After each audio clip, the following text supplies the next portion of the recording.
परी से क्या कोई झगड़ा हुआ है? झगड़ा परी से नहीं, किस्मत से। परी बाप की बहू नहीं बन सकती। हम सबके रास्ते अलग अलग हैं मलिक। ना जाने मेरी मंजिल मुझे कहाँ ले जाए। से क्या नहीं निकली उसने जो तुम्हारे निकाह के बारे में बताया क्या वो सच है?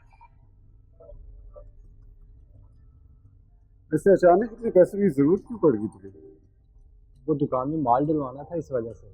इसलिए तो मुझे पैसे दिए नहीं तुमने।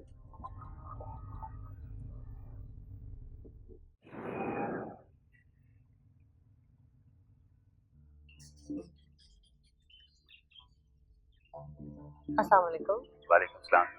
मैं सदफ और ये असफर। हम बच्चों की तालीम के हवाले से कुछ आपसे बात करना चाहते हैं। देखें जी, ये स्कूल तो हमारे बारे में नहीं है, हम तो गरीब लोग हैं। तालीम के बाद आपके बच्चे नौकरी करके आपकी गुर्बत दूर कर सकते हैं। देखें जी, हमने अपने बच्चों से नौकरियां नहीं करवानी, ना वकील ना डॉक्टर बनाना है। हमारा तो माल डंगरों का काम है, वही करते हैं और वही करते रहना है। देखिए जी, खाने को रोटी पूरी नहीं होती, तालीम हम कहाँ से दिलाएं? एक मिनट आप बात सुने। अगर हम कहें कि आपके बच्चों की तालीम हम हासिल करवाएंगे, यहाँ तक कि उनकी किताबों यूनिफॉर्म का खर्चा भी हम ही देंगे, और इसमें आपका फ़ायदा ही है। वो कैसे जी? फ़ायदा ये कि हम तालीम हासिल करने वाले बच्चों को वजीफ़ा भी देंगे। क्या आप मुझे अपने बच्चों से मिलवा सकते हैं? हाँ जी, आप बैठे, मैं भी बुलाता हूँ।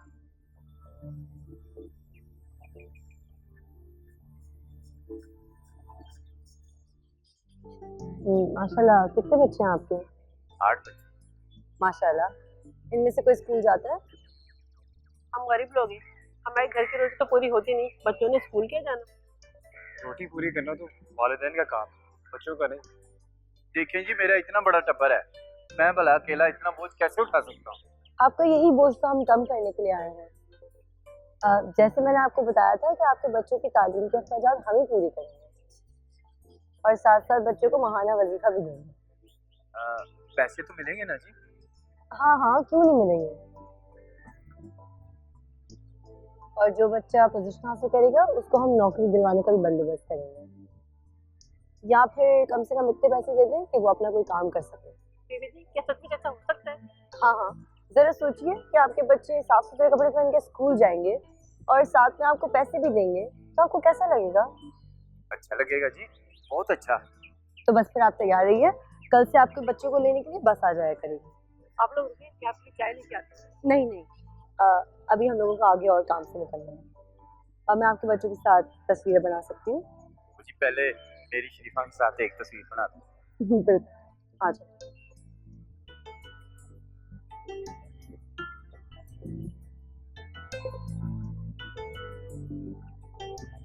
बच्चों के साथ बच्चों।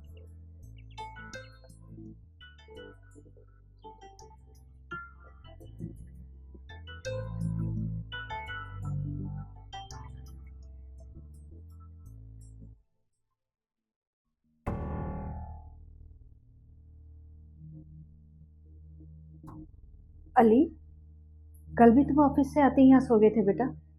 जाओ जाके फ्रेश हो जाओ, मैं चाय लेकर आती हूँ। मेरा दिल नहीं चाह रहा।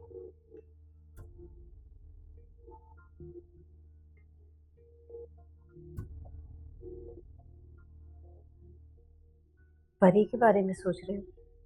परी को समझो अली, बाज़ औक़ात जिंदगी में लड़कियां बहुत मजबूर हो जाती हैं। फर्ज करो परी और मुझ में से तुम्हें किसी एक को चुनना पड़े, तो किसकी तरफ बढ़ोगे? मगर ऐसे क्यों होगा? फर्ज कर लो तुम हकीकत से नजरें चुरा रहे हो। जिंदगी में इंसान अजीब कश्मकश में आ जाता है, जहाँ वो मोहब्बत को खोना भी नहीं चाहता और अपनों को छोड़ भी नहीं सकता। मगर जब किस्मत दो में से किसी एक को चुनने का मौका दे, फैसला करना बहुत मुश्किल हो जाता है। परी को माफ कर दो बेटा, ये मत सोचो कि उसने तुम्हारे साथ गलत किया है। किस्मत का लिखा ये सोचकर कबूल कर लो कि तुम दोनों का साथ एक दूसरे के लिए था ही नहीं। फैसला मुश्किल है, लेकिन यही सच है बेटा। चलो तुम फ्रेश हो जाओ, मैं खाना लगाती हूँ।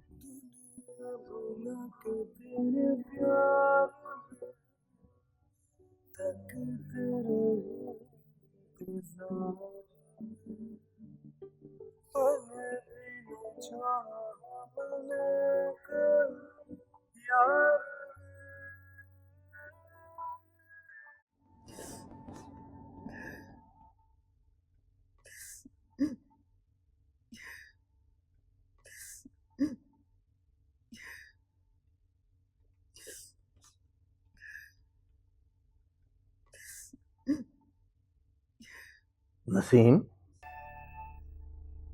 भाई, ये खुशी यानी पहले खुद ही बेटे को खुशी खुशी बाहर भिजवा दिया और अब रातों को छुप छुप कर रोती। वैसे वो भी बहुत नालायक है भाई। मुझसे तो चलो वो नाराज है, कम से कम तुम्हें एक आध फोन कर देता। खैर, आलने दो उसे, ऐसी गत बनाऊंगा कि सारी जिंदगी याद रखेगा। इतने अरसे के बाद लौटने पर भी आप उससे नाराज होंगे? अरे मैं मजाक कर रहा था, तुम्हारी आवाज सुनना चाहता था। इतनी देर से तुम चुप थी ना, अब क्या करूं, तुम्हारी आवाज की आदत हो गई है मुझे। और कितने दिनों से तुम लड़ी भी नहीं मुझसे। एक बात बताइए, आप मुझसे कभी नाराज तो नहीं होंगे ना? हेलो, क्यों भाई, मैं तुमसे वाला क्यों नाराज हूँ?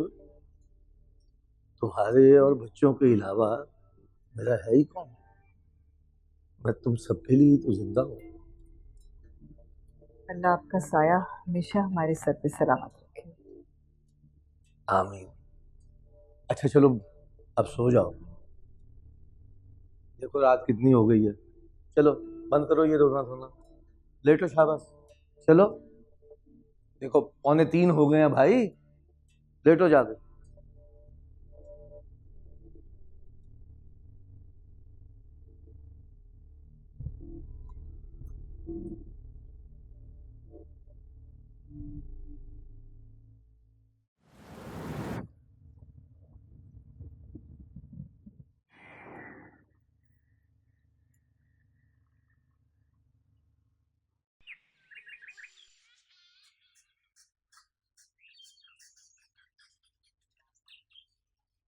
अस्सलाम वालेकुम अम्मी।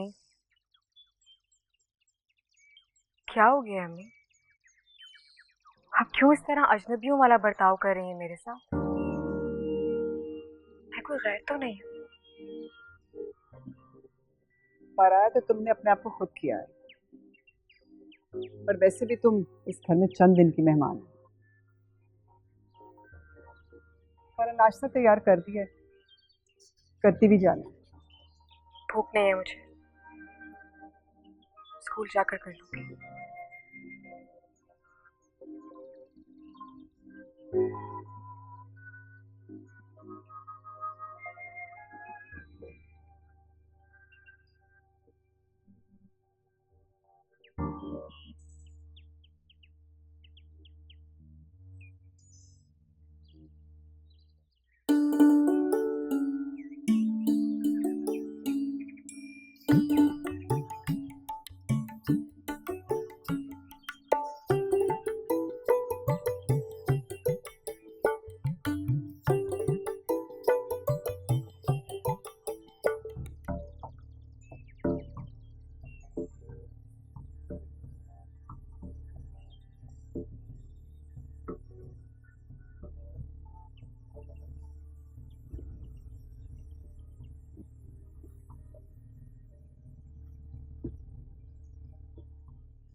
आयशा, देखना कौन आया बाहर।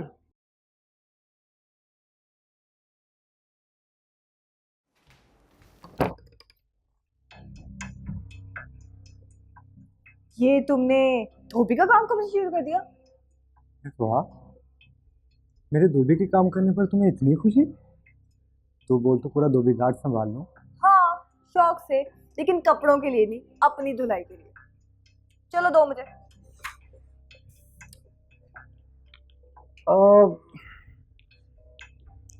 ये मोबाइल मामू का है?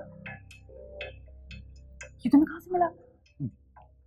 धोबी देकर गया, कह रहा था कपड़ों के साथ मिला उसे। ये तो मुझे दो। तुम्हें क्यों दूं? ये तो मैं मामू को ही दूंगा।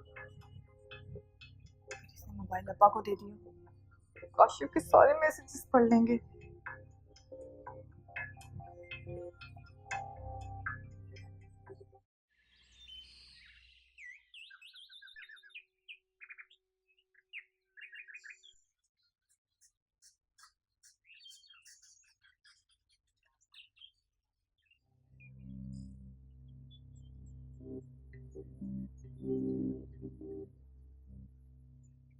अम्मी, परी ने कहा तो है ना कि स्कूल में कुछ खा लेगी, तो आप इस तरह से परेशान क्यों कर? परेशान कैसे ना हो, वो मेरी वजह से भूखी चली गई। इसे माफ कीजिएगा, पिछले कुछ दिनों से आपका रवैया परी के साथ ठीक नहीं, तो मेरा भी करता है कि उसे डांटूं, उस पर गुस्सा करूं। उसने इतना बड़ा कदम जो उठाया, लेकिन आप सोचिए, ये फैसला करते वक्त उसने अपने दिल के कितने टुकड़े किए होंगे। आप खुद ही सोचें कि मुझे क्या खुशी मिली होगी उसके इस रिश्ते से। भला तो इसी बात का है, मेरी बेटी भी खुश नहीं। अच्छा छोड़िए, अपना मूड ठीक कीजिए। आज के बाद आपकी आंखों में मुझे आंसू नजर ना आए। आए बैठे, मैं आपके लिए गर्मा गर्म कप चाय का बना के लाती हूँ।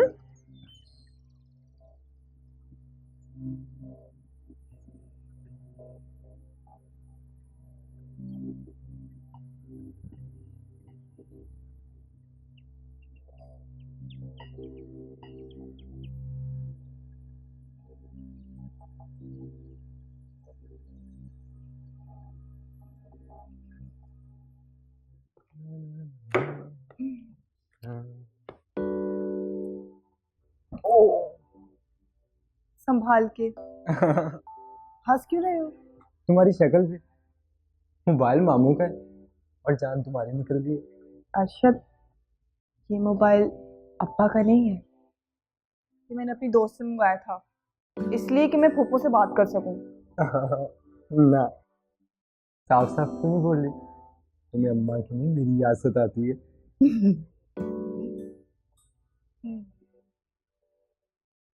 वो अब जब तुम सब कुछ जान ही गए हो तो तुमसे क्या छिपाना।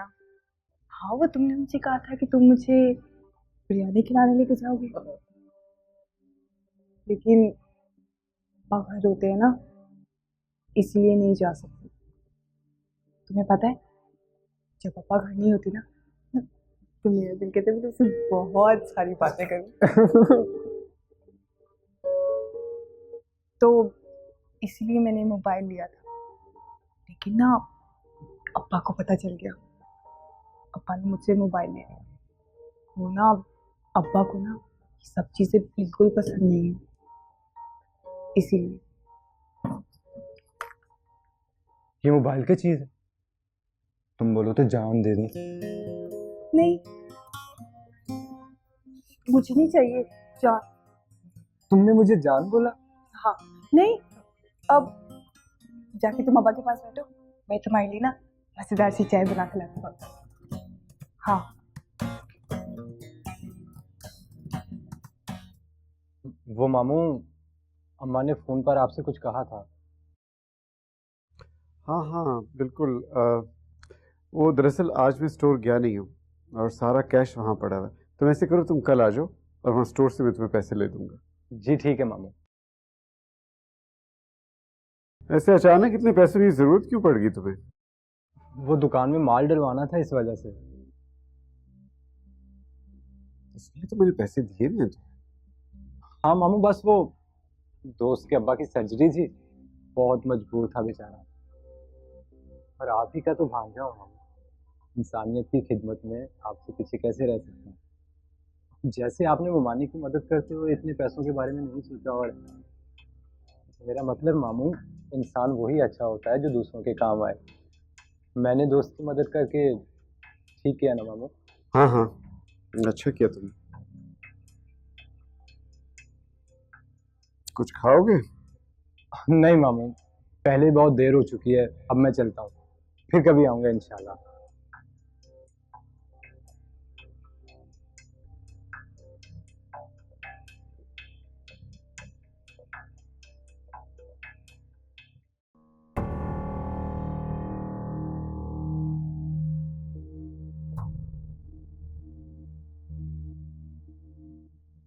मलिया, तुम आज इंटरव्यू के लिए गई थी?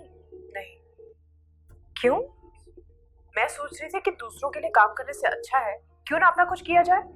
मसलन देखो, हमारे मोहल्ले में ऐसी कितनी औरतें हैं जिनके हाथ में हुनर तो है मगर तालीम नहीं है। बेचारी सुबह से लेकर रात तक दूसरों के घरों में बर्तन मांजती रहती है मगर फिर भी 2 वक्त की रोटी नसीब नहीं होती कि बच्चों को खिला सके। क्यों ना हम सिलाई कढ़ाई का छोटा सा सेक्टर खोल लें। जब काम बढ़ेगा हम जगह भी बड़ी ले लेंगे। देखो परी, मैं ये चांस लेना चाहती हूँ। हाँ, आइडिया तो बुरा नहीं है तुम्हारा। इस तरह उन औरतों को मदद भी मिल जाएगी, हुनर भी सीख लेंगी और महीने की आमदनी भी मिलती रहेगी। मगर मशीनों और बाकी सामान के लिए पैसे कहाँ से आएंगे? अरे उसकी फिक्र क्यों कर रही हो तुम? अब्बू ने हमारी शादी की जो सेविंग की है वो अभी भी उनके पास है और अम्मी के जेवर है। कहीं से भी कुछ भी अरेंज करके हम स्टार्ट तो ले सकते हैं। अगर ऐसा हो गया ना परी, तो कसम से हमारी सारी मुश्किलें दूर हो जाएंगी। इंशाल्लाह ऐसे ही होगा, तुम फिक्र नहीं करो। इंशाल्लाह। मैं जरा अम्मी को देख के आती हूँ।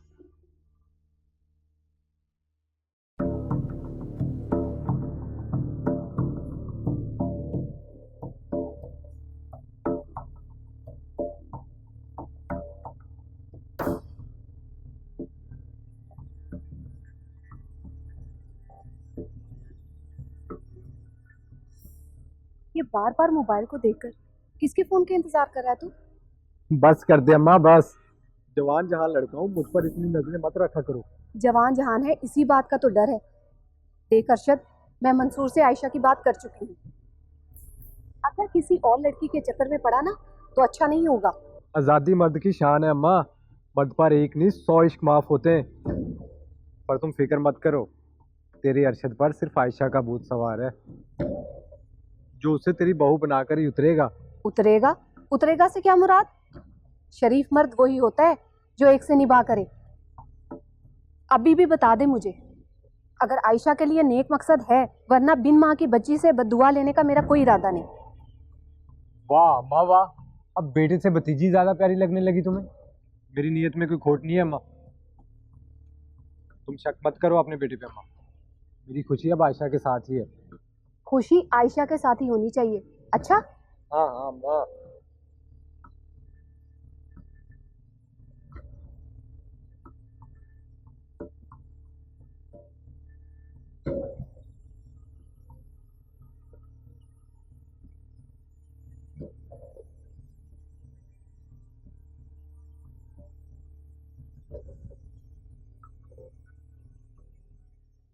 अब्बू जी, जब तक आपकी दुआएं मेरे साथ हैं ये काम भी आसानी से हल हो जाएगा। मुझे अपनी दोनों बेटियों पर फख्र है। अब तुमने फैसला कर ही लिया है बेटा, तो इस मकसद में मैं तुम्हारे साथ हूं। पर बेटा, इंसान कोशिश करता है और उसमें कामयाबी देना ना देना ये ऊपर वाले के हाथ में होता है। और ये भी सच है कि जब कोई इंसान सहारा लेने के लिए नहीं, देने के लिए आगे बढ़ता है, तो परवरदिगार खुद ब खुद उसके लिए आसानियां पैदा कर देता है। अब्बू जी, आपकी यही बात है जिनसे मुझे स्ट्रेंथ मिलती है। हमेशा आपके बताए हुए रास्ते पर ही चली हूँ मैं।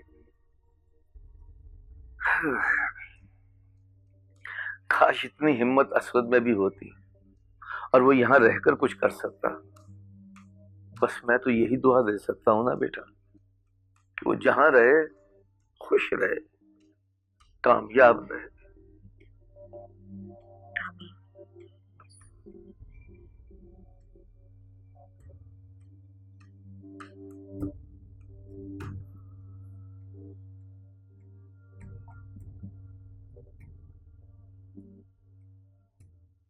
जकिया आई थी मेरे पास, कह रही थी तुम्हारी दुल्हन जॉब नहीं करेगी तो कर्ज कैसे वापस करेगी। मैंने कहा ये भी ठीक है। मगर आपा, अब वो मेरी सोचियत में है, मुझे अच्छा नहीं लगेगा इस तरह पैसों की बात करना। मंसूर वो बहुत खुददार लड़की है, एक तरह से ठीक भी है। ऐसे उसे कम से कम ये तो नहीं लगेगा कि उसने अपनी कीमत लगाई है। आपा प्लीज इस तरह की नाज़ेबा अल्फाज इस्तेमाल ना कीजिए। मैं नहीं बोल रही, जकिया कह रही। नहीं आपा, जॉब उसे हर हालत में छोड़नी पड़ेगी। मर्द के साथ कंधे से कंधा मिला के चलने वाली लड़कियां मुझे बिल्कुल पसंद नहीं। तुम कंधे से कंधा मिलाने की बात कर रहे? अब तो वो वक्त आ गया है कि औरतें मर्दों से एक कदम आगे चल रही हैं।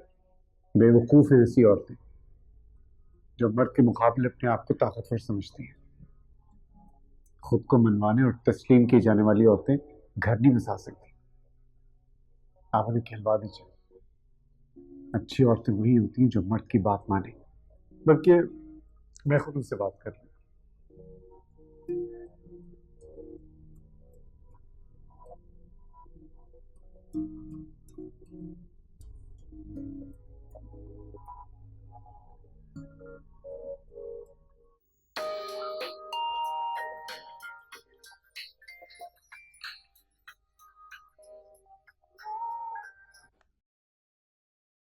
जी मैडम, कैसी हैं आप?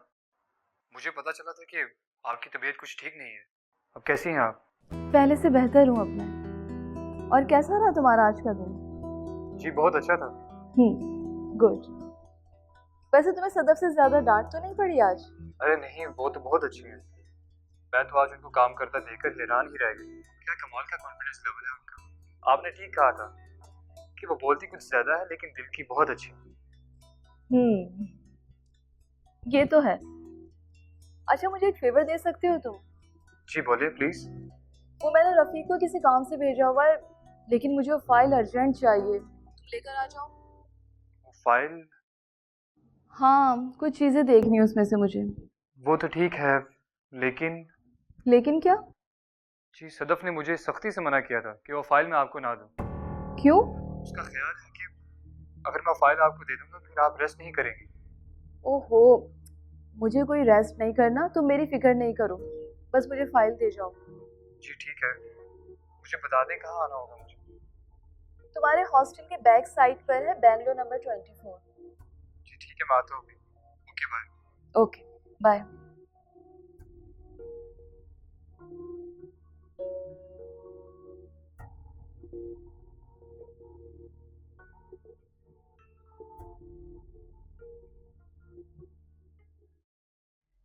अली बेटा, आज ऑफिस से जल्दी घर आ जाना। क्यों, कहीं जाना है आपको? हाँ बेटा, वो मैंने तुम्हारे लिए लड़की देखी है। ओके।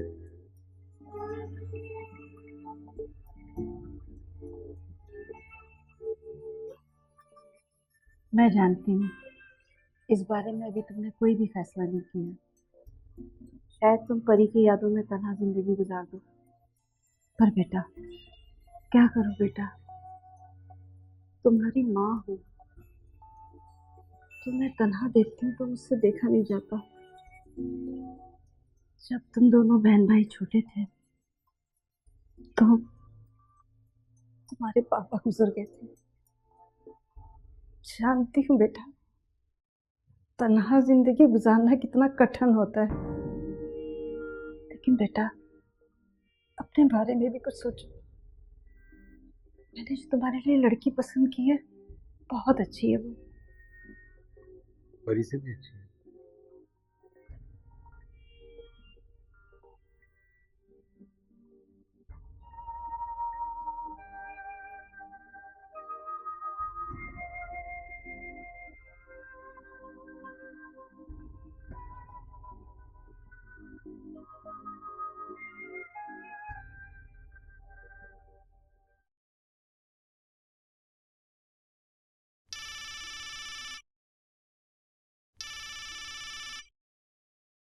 सत्या खाला।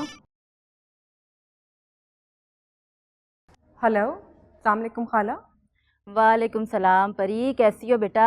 अच्छा, वो मैंने ना तुम्हें इसलिए फ़ोन किया था कि आज मंसूर साहब तुम्हारे घर जाएंगे, तुम्हारे अब्बू की तबीयत पूछने के लिए। बताया था ना मैंने तुम्हें कि उनको तुम्हारा जॉब करना पसंद नहीं है। अब वो तुम्हारे अब्बू की तबीयत पूछने घर चले जाएं और तुम उन्हें घर में नज़र नहीं आओ तो बुरा लगेगा ना उनको। तुम ज़रा जल्दी घर पहुंच जाना।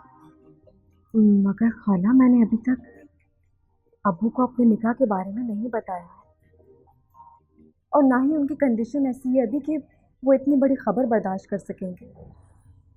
आप किसी भी तरीके से मंसूर साहब को रोकें, प्लीज कुछ करें।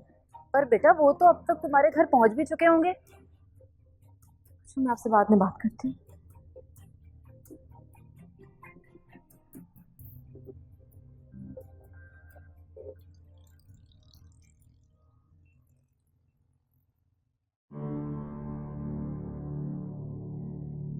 आपी, आपको मालूम है आज अब्बा नई अम्मी से मिलने गए हैं। खबरदार, उनको अम्मी मत कहना। पर क्यों? वो चाहे अब्बा की बीवी की जगह ले ले, लेकिन वो हमारी माँ की जगह कभी नहीं ले सकती। पर ऐसा करने से अब्बा गुस्सा नहीं करेंगे क्या? तो करते हैं तो करें, जान से तो नहीं मार देंगे ना। कैसे खौफनाक बातें कर रही हैं आप, मुझे तो आपसे डर लग रहा है। खौफनाक तो वो औरत होगी जिसको अब्बा हमारी माँ बनाकर हमारे सर पे बिठा देंगे। सौतेली तो सौतेली ही होती है, चाहे वो औलाद हो या अम्मा, समझी? जाओ, मुझे पढ़ने दो।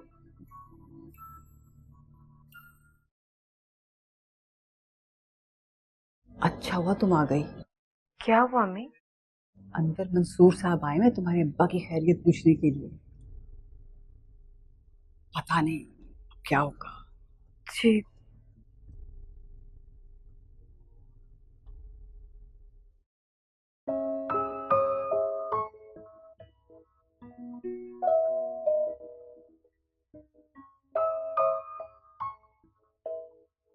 अस्सलाम वालेकुम। वालेकुम अस्सलाम।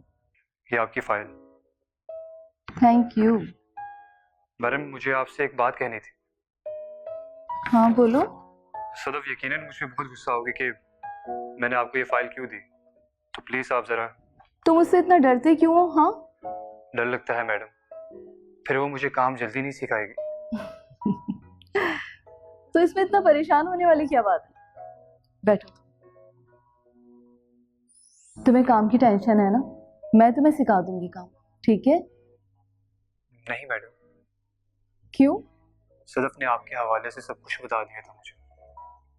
क्या बता दिया सदफ ने? यही कि आप बहुत बिजी होती हैं, यहाँ तक कि आपको आराम करने का वक्त तभी मिलता है जब कभी आपकी तबीयत ठीक नहीं होती। नहीं, ऐसी कोई बात नहीं। तुम जब चाहो मुझसे डिस्कस कर सकते हो। जी थैंक यू मैम।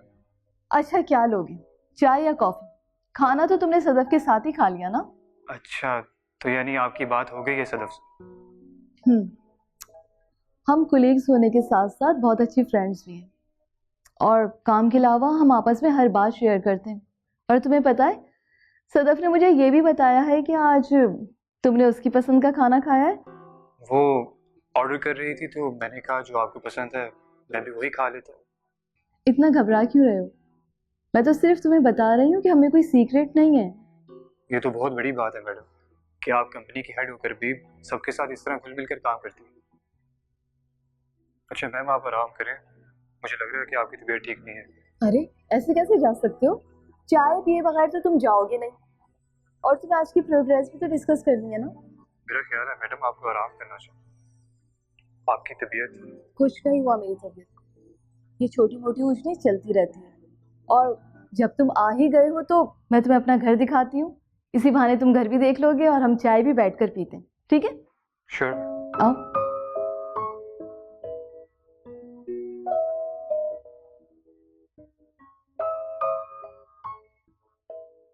आपकी साहबजादी काफी समझदार है, बहुत फिक्रमंद रहती हैं आपके लिए। जी दुरुस्त कहा आपने। परी मेरी बेटी ही नहीं, मेरा गुरूर, मेरा मान भी है। ये तो सारे मेरे बच्चे हैं, मगर परी में जो ये शऊर है, ये उसके पैदा होने से ही उसकी रगों में दौड़ रहा है। उसका ख्याल है कि इंसान दुनिया में इसलिए नहीं आया कि उसका अमल उसका वजूद किसी के लिए बाइस खौफ या बाइस अजियत बने, बल्कि इंसान होने के नाते इंसानियत का फर्ज अदा करने के लिए इस दुनिया में आया है। वो खुद पर लगे सिन्फ नाजुक के लेबल से कभी नहीं घबराई, बल्कि वो तो फख्र से कहती है कि मैं औरत हूं। आओ परी बेटा, आओ। परी बेटा, तुमने कभी मंसूर साहब के बारे में बताया ही नहीं। क्या अब्बू? यही कि ये तुम्हारे स्कूल के ट्रस्टी हैं और हमारे इस घर को वापस दिलाने में इन्होंने हमारी बड़ी मदद की है। भाई वो तो मदीहा ने मुझे ना बताया होता तो मुझे तो पता ही नहीं चलना था। अरे आप मुझे शर्मिंदा कर रहे हैं। आपकी तबीयत के बारे में मालूम हुआ तो इयादत के लिए आ गया बस। अच्छा जी, मैं चलता हूँ, आप अपना ख्याल रखिएगा। आप आइए ना, मैं आपको बाहर तक छोड़ देती हूँ। हाँ बेटा, जाओ।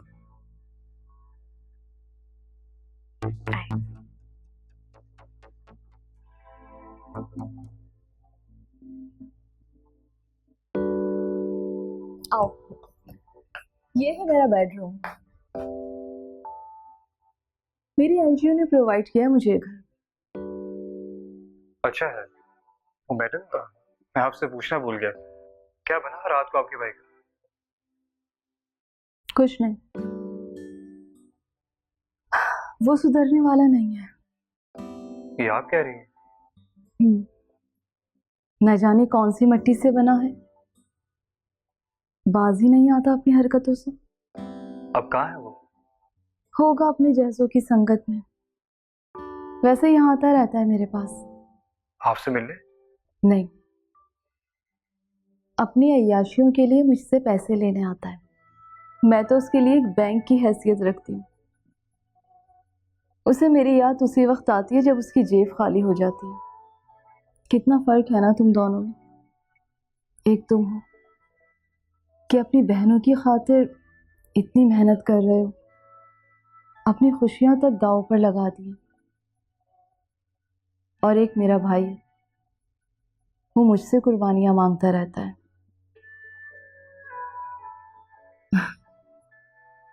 मैं भी क्या बातें लेकर बैठ गई। चलो चाय पीते, आओ।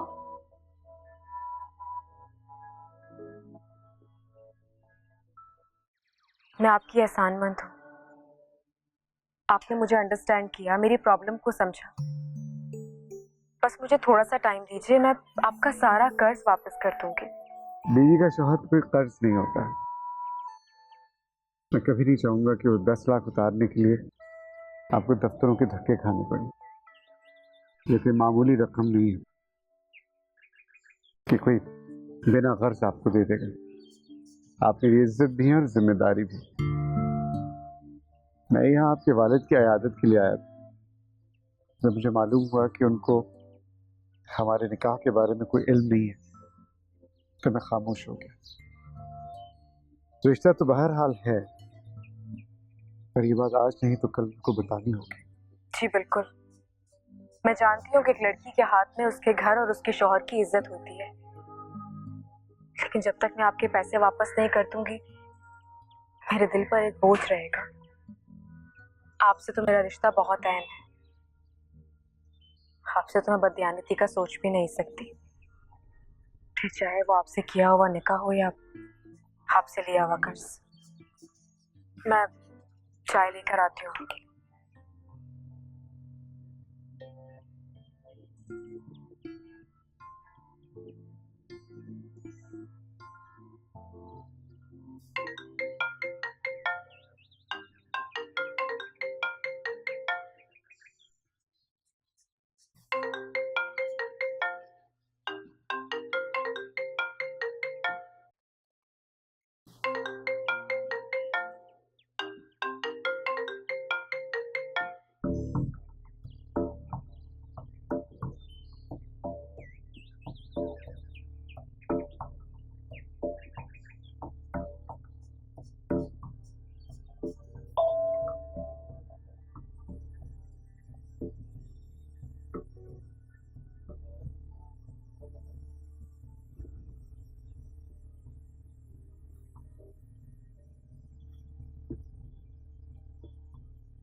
बेटे की माँ का फर्ज निभाते निभाते मैं ये भूल गई थी कि बेटे की माँ भी हूँ।